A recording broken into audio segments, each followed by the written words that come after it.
Assalamualaikum warahmatullahi ta'ala wabarakatuh. Alhamdulillahirabbil alamin. Wassalatu wassalamu ala asrofil anbiya'i wal mursalin wa ala alihi wa sahbihi ajma'in.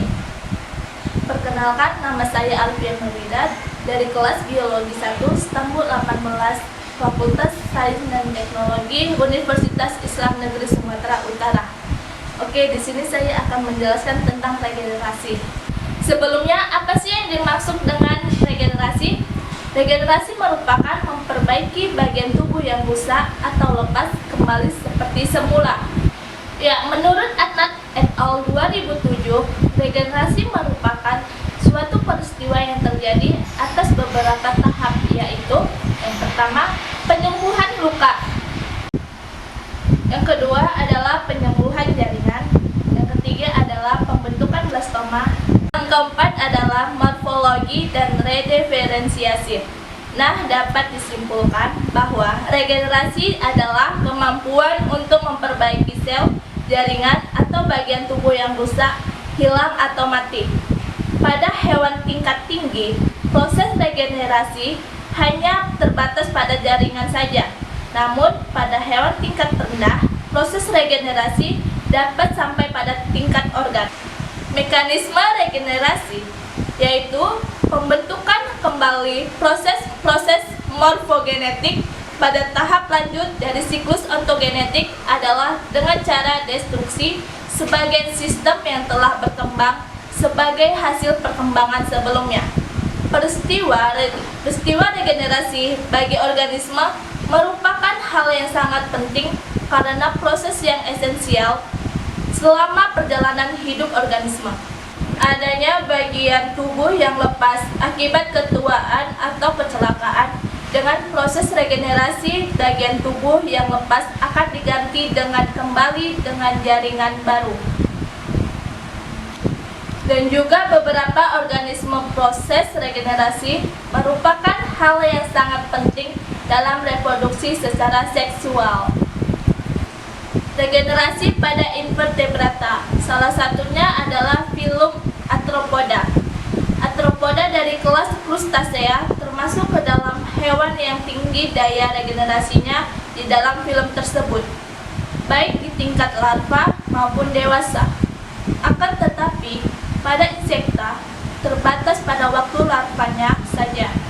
Pada laba-laba dan kepiting melepaskan sendiri ruas-ruas kaki atau biasa disebut dengan autotomi. Regenerasi pada vertebrata.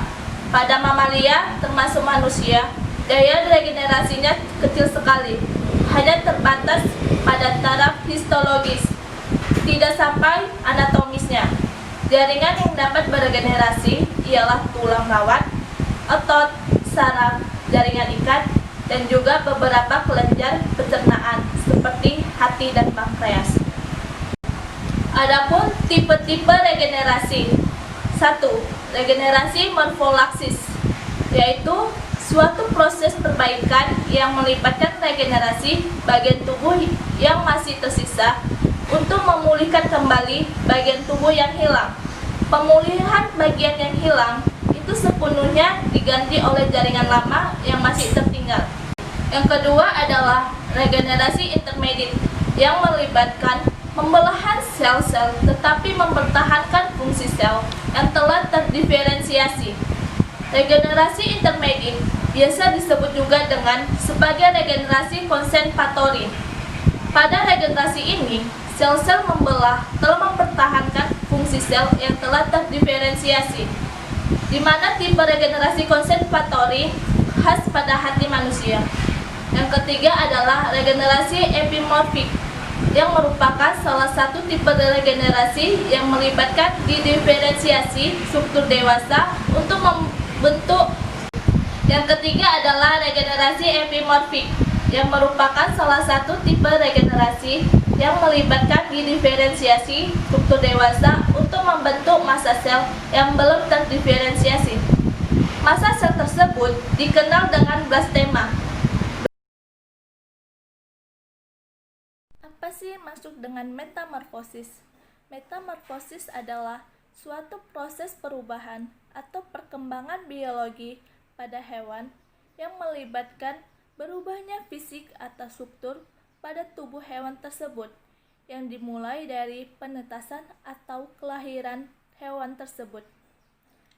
Perubahan bentuk atau struktur yang melalui dari perkembangan sel dan diferensiasi sel. Dari morfologi, anatomi, sampai fisiologinya bisa juga mengalami perubahan. Perubahan-perubahan ini terjadi secara periodik atau dalam masa suatu tertentu,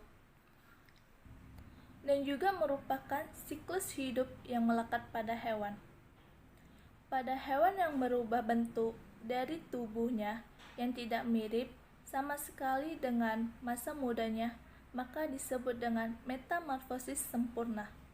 Sedangkan pada hewan yang tidak berubah bentuknya, melainkan hanya beberapa organ saja yang mengalami perkembangan, maka disebut dengan metamorfosis tidak sempurna.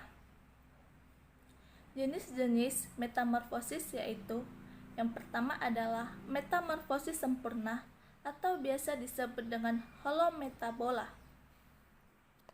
Ada 4 fase dalam tahapan pertumbuhan dan perkembangan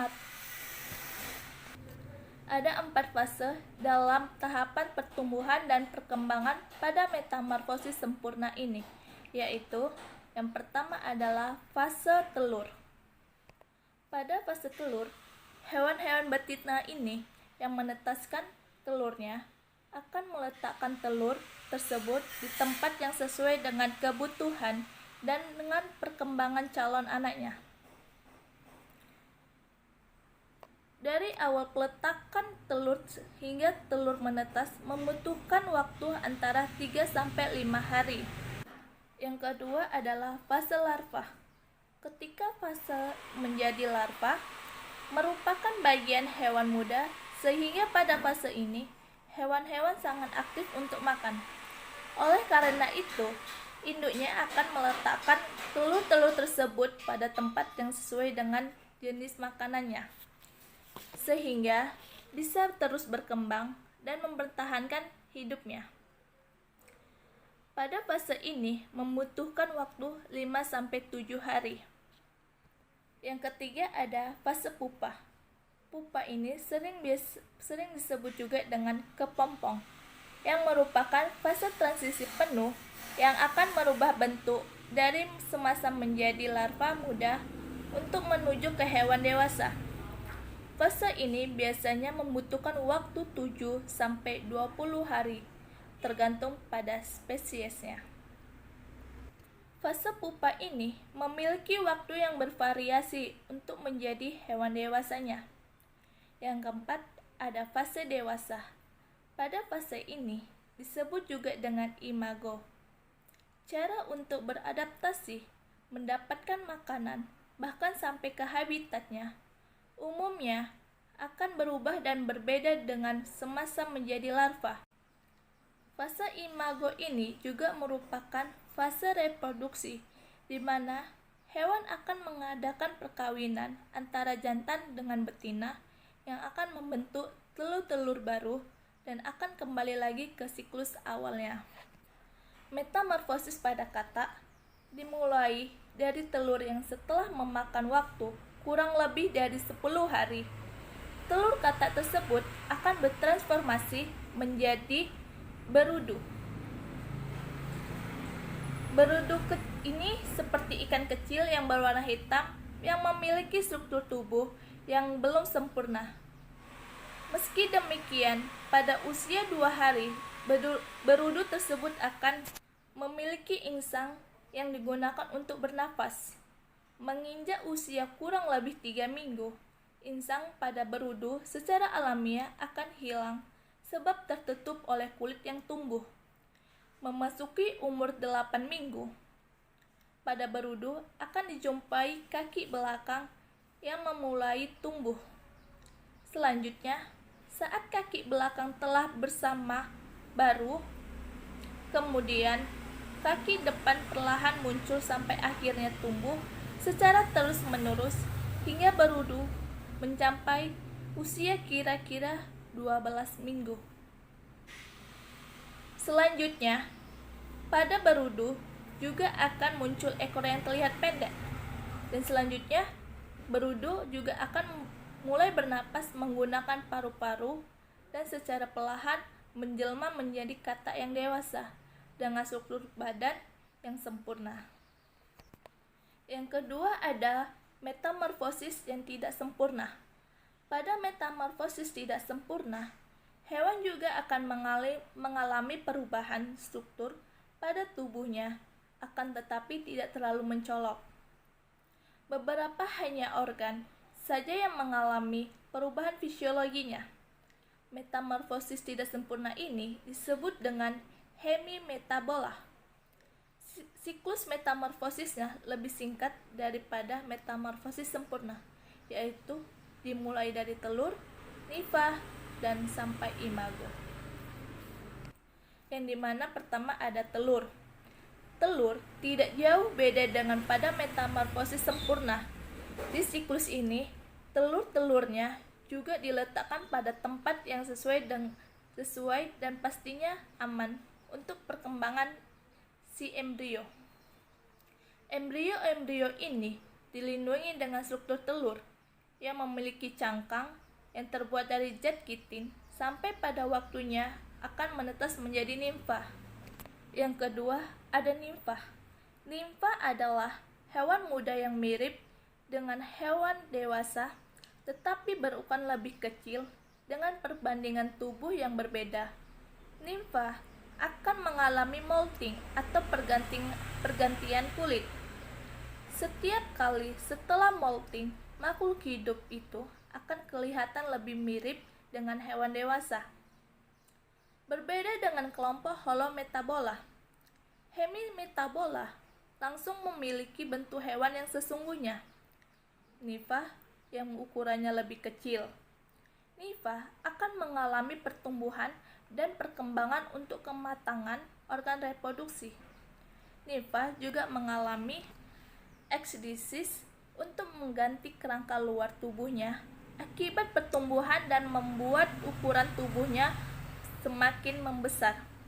Yang ketiga ada imago, di mana imago di sini telah memiliki kematangan untuk bereproduksi dan siap untuk melakukan perkawinan, dikarenakan pada imago hewan telah berkembang menjadi dewasa. Siklus ini akan kembali terulang pada hewan-hewan yang berkembang melalui siklus ini. Contohnya, pada hewan yang bermetamorfosis seperti ini adalah belalang, kecoa, capung, jangkrik, walang, dan lain-lainnya. Demikianlah yang dapat saya paparkan. Semoga bermanfaat bagi kita semua. Assalamualaikum warahmatullahi ta'ala wabarakatuh.